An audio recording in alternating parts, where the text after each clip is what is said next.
Hello, and welcome to the dpost.com's High School Sports Chat. I'm Joey LoMonaco, and I'm joined by our preps writer, Sean Manning. Sean, how are you doing this afternoon? Good, Joey. How about yourself? I'm doing good. Thanks for asking. So, Morgantown High, they're going up against John Marshall this week, and they're still going to be missing a few key players to injuries, right? Yeah, Jordan Page and Maverick Wolfley, both their running backs are pretty banged up. Both have knee injuries. Not significant, but they didn't play last week against Riverside. They were injured 2 weeks ago against Wheeling Park. And they might need them this week against John Marshall team trying to get to the playoffs. Currently sitting at 5-3. Could go with 7 wins, especially possibly with 6. But and then for Morgantown, they have Mohawk Bowl in 2 weeks against a university team that's obviously struggled this year. But they got to get those guys healthy. They're a big part of the offense. Yeah. Preston and UHS, they're going to play each other this week with not much on the line other than pride. But let's take a second and just talk about those Hawks. They got off the schneid last week, first win of the season. What does that mean to Coach Kelly and that gang? Those guys after the game, it was a very exciting win against Lewis County.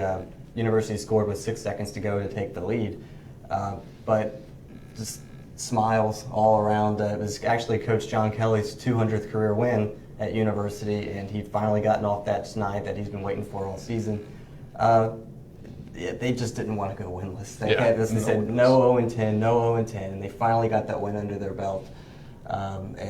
It was just a very exciting win for them. What are you looking forward to in that Preston UHS game? For Preston, they have completely kind of just fallen apart the past second half of the season.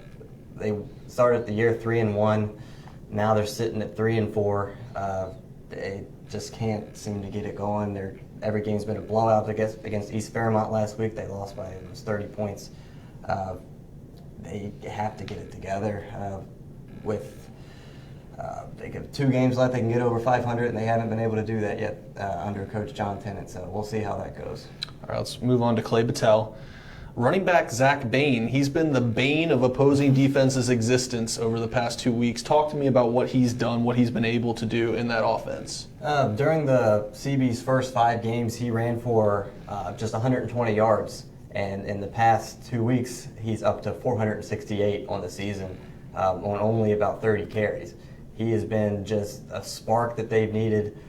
They didn't get the win last week against Cameron, but 2 weeks ago, they won against undefeated Bishop Donahue, but he has become a big part of the offense that just relied on quarterback Jarrett Hockenberry for the longest time. So it's a great 1-2 punch they have out there in Blacksville.